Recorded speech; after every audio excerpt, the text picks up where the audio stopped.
Guys, have you guys read the new Godzilla Kai series? It's a comic book series that share three comic books in one universe. So you got Godzilla 2025 and Godzilla Escape the Dead Zone and Starship Godzilla. So each of these books in our same universe but telling a story at different times.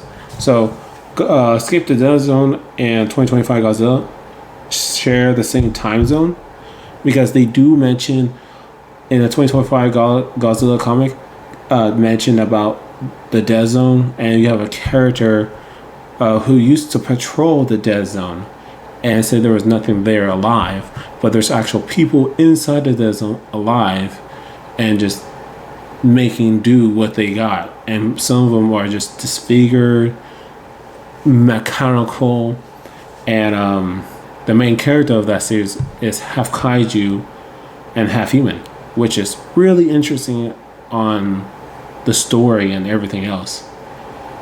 So with this one, this is taking space and venturing out with a crew of misfits. So from the first issue I read, it's more like kind of Ocean 11, but with Cowboy Bebop style. So what I mean by this is the first issue, we get right into the action with the captain and Anya taking the kaiju eggs for a buyer that will willingly pay high amount of money for these rare eggs. But the captain is not telling the navigator what the buyer, who the buyer is, and what kind of kaiju they're carrying until they find out once they escape the auction by having Mechagodzilla crashing inside the auction, pick them up and leave into space. And mind you, this whole event is taken in space. So their time zone could be different from the other two books. We won't know until like a crossover event that requires all three characters to meet up to fight a big kaiju event, you know. So now they're in the ship, and pretty much one of the kaiju got out because of the cat that Anya had, and she forgot to close the door because the cat likes to be in warm places. So now kaiju is like running the ship, making chaos by melting through the doors and stuff because it's afraid. And that's what Anya mentions in the book, and it's like it was afraid. And we got this other character, Leaf. He's Beast Boy. He reminds me of Beast Boy, all green, monkey-like, and I was like, yeah, this is Beast Boy. And so he got his laser rifle ready to put down that kaiju beast, and mentioned that there's a buyer that is willing to buy anything from any parts of a kaiju. So even if a kaiju's dead, they can just sell it to them and still make money and call it a day. But the captain refused it because, you know, you want to get all of it in for this particular buyer. And it's this whole moment is just a pretty much cat and mouse chase, and it's very simple, and it's nothing like too chaotic, like, oh wow, this first issue really packed a punch. It's more like a setup for the ongoing story that's going to take place, because after they capture the kaiju, because Anya was able to talk it down while the captain and Leaf come by to the bridge, because that's where it was acting like a pet animal, like a cat. And so they locked it away and pretty much heading to the buyer. And one of the navigators, Isil, or Lisa, however you want to pronounce it, told the captain, like, hey, I found out who the buyer was. And for some reason, this buyer has connection to Anya. And she might not like it. So I don't know the connections to her, to the captain. And apparently it's a big deal because during that moment, the captain got rid of her, got rid of the navigator. And I'm like, really? That's a little too fast.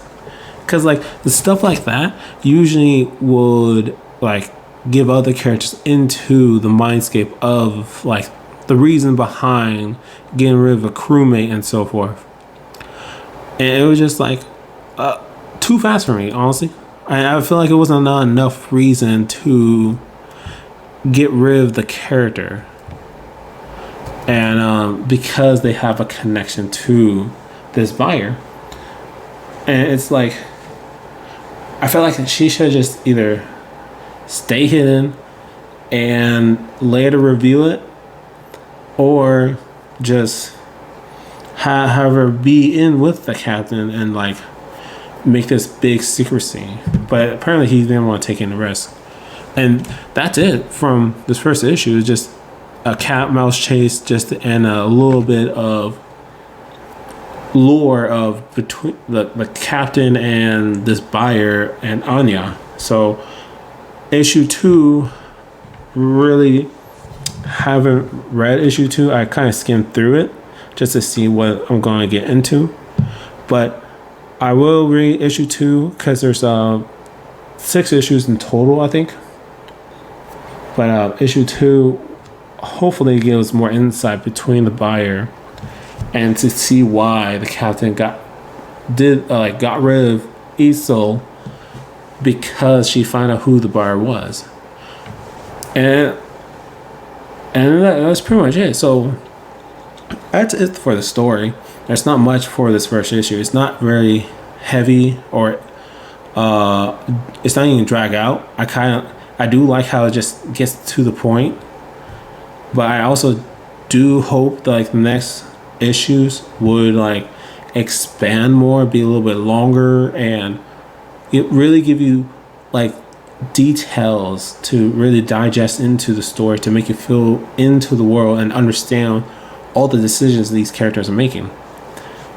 And so that's just my negative thought on the first issue, because each issue is going to be better than the next, and that's pretty much it on my thoughts on it.